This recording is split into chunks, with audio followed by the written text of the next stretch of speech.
دیکھیے خدا کو کسی نے دیکھا نہیں ہے، لیکن ساری دنیا خدا کو مانتی ہے۔ یہ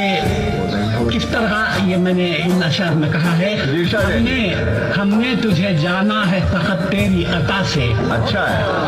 ہم نے تجھے جانا ہے فقط تیری عطا سے،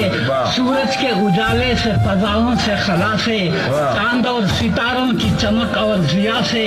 جنگل کی خاموشی سے، پہاڑوں کی انا سے، پرہول سمندر سے، پراسرار گھٹا سے، بجلی کے چمکنے سے، کڑکنے کی صدا سے، مٹی کے خزانوں سے، اناجوں سے، غذا سے، برسات سے، طوفان سے، پانی سے، ہوا سے، ہم نے تجھے جانا ہے فقط تیری عطا سے۔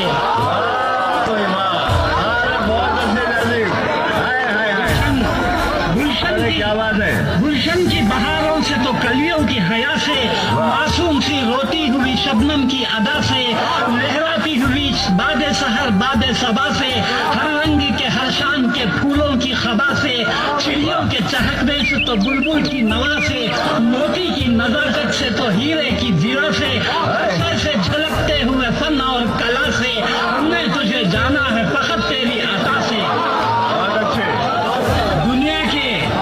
دنیا کے حوادث سے، جفاؤں سے، وفا سے، رنج و غم و آلام سے، دردوں سے، دوا سے، خوشیوں سے، تبسم سے، مریضوں کی شفا سے، بچوں کی شرارت سے تو ماؤں کی دعا سے، نیکی سے، عبادات سے، لغزش سے، خطا سے، خود اپنے ہی سینے کے دھڑکنے کی صدا سے، رحمت تیری خاگان پہ دیتی ہے دلا سے، ہم نے تجھے جانا ہے فقط تیری عطا سے۔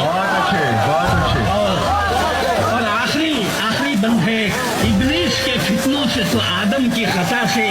اوصاف براہیم سے، یوسف کی حیا سے، اور حضرت ایوب کی تسلیم و رضا سے،